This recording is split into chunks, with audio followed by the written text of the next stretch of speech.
La evolución. Ese pequeño bastardo de la biología que tanta polémica causó en su época y que explica tantas cosas acerca de nuestro pasado y el lazo que tenemos con todos los seres vivos del planeta. Hola, soy el Padrino y hoy hablaremos acerca de la evolución. En 1859 se estrena el libro El origen de las especies, escrita por el naturalista inglés Charles Darwin. En este se plantea y explica cómo diferentes especies de seres vivos se han originado mediante la actuación de la selección natural, a partir de un ancestro en común en todos ellos.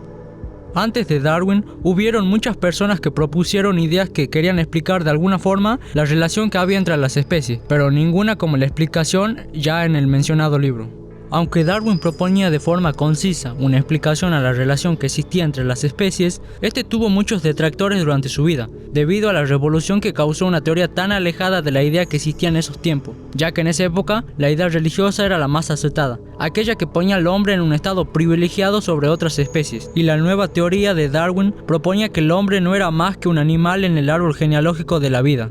Entre seguramente sus más famosos detractores fue William Thomson, alias primer barón de Kelvin, y el obispo Wilberforce.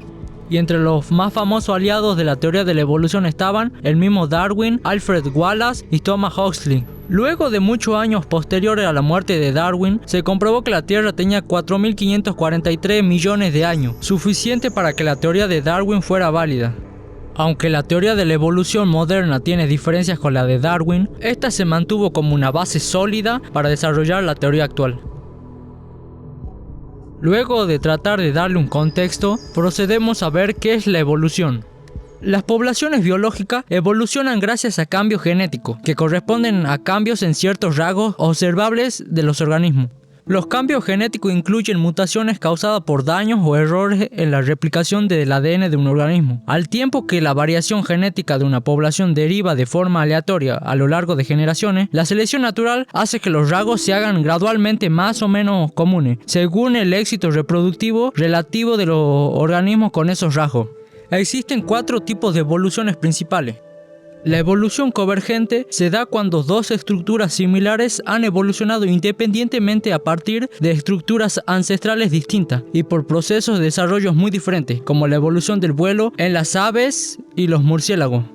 La evolución divergente, proceso evolutivo en el que dos especies emparentadas estrechamente evolucionan cambiando una estructura ancestral común de formas diferentes para cumplir diferentes funciones. Un ejemplo de evolución divergente es el de la ballena con los orangutanes. La evolución paralela se define como el origen independiente de un rasgo similar en especies relacionadas pero distintas, que descienden del mismo ancestro pero de diferentes clados. Un ejemplo es el del oso hormiguero y el oso marsupial, que presentan analogías muy evidentes en sus anatomías, como la boca tubular, estrecha y alargada, ya que ambos están adaptados a comer hormiga extrayéndolas de sus hormigueros.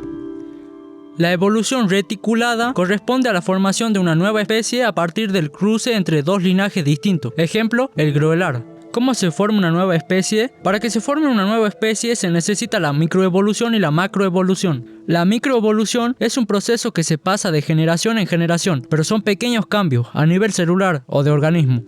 La macroevolución es la ocurrencia de grandes cambios evolutivos, generando una nueva subespecie que se produce debido al acumulamiento de muchísimas microevoluciones y adaptaciones, tantas que se crean una nueva especie con respecto a su inicio. También antes de continuar, haremos una breve mención a la selección artificial y a la selección natural.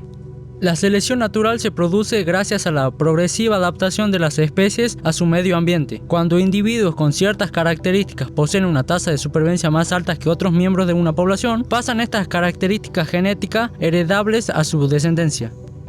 La selección artificial, también llamada cría selectiva, es un método mediante el cual el ser humano interviene en la reproducción de animales y de plantas para desarrollar, por razones de productividad, resistencia, docilidad, estética y otros. Algunos ejemplos serían los lobos, que fueron convertidos a perros y posteriormente las distintas razas de perros, o las plantas que se cultivan hoy en día para el consumo alimenticio como el maíz o el trigo. Bueno, ahora hablaremos de las principales preguntas o dudas que son más comunes en el tema de evolución, tratando de ser rápido y conciso. La teoría de la evolución es solamente una teoría.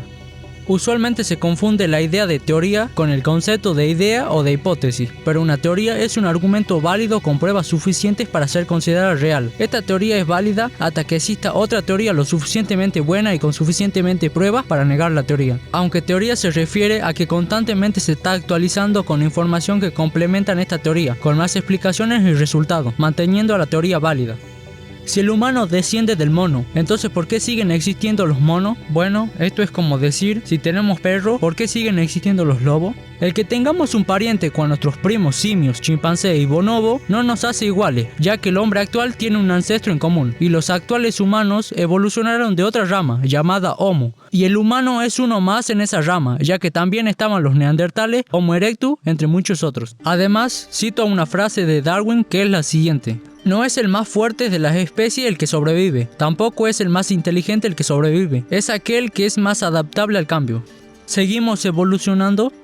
Sí, la evolución sigue en camino, tanto en los humanos modernos como en todos los animales. Si los humanos en un futuro llegaran a colonizar distintos planetas, seguramente esas nuevas colonias de otros planetas serían una subdivisión del humano actual. Aunque antes de terminar, cabe aclarar que no todo solamente es genética, ya que por ejemplo, los gemelos que son exactamente iguales genéticamente son diferentes en muchísimos aspectos, y estos aspectos se notan mucho más con el tiempo. Por ejemplo, uno podría tener cáncer y diabetes, mientras que el otro tener una vida saludable sin enfermedades. Todo esto se descubrió gracias a la epigenética, que nos dice que gracias a su entorno, unos gemelos pueden desarrollar distintas patologías dependiendo de su entorno. Ejemplo, sería su dieta, lugar donde vive, practicar deporte, entre muchísimos más factores. Un dato es que los gemelos tienen sus huellas digitales distintas, a pesar de tener el 100% de su ADN igual. Y la última aclaración es que tu hijo no será exactamente igual a tu yo actual. Por ejemplo, si tú estuviste a partir de los 25 haciendo deporte y fuiste musculoso, eso no quiere decir que tu hijo a los 25 será musculoso. Pero si hay factores que pueden afectar a tu descendencia, como por ejemplo, es que si tu familia y la de tu pareja tienden a ser obesos, tu hijo tendrá muchísimas posibilidades de ser obeso, debido a las genéticas de la familia. Dejaré unos videos que usé de guía en la i, que estará en la parte superior derecha. También dejaré todas mis fuentes en la descripción. Recomiendo que si te interesó el tema, revises las fuentes que tienen muy buena información. Si te gustó mi contenido, podés suscribirte y darme un like. Que te vaya bien. Chao.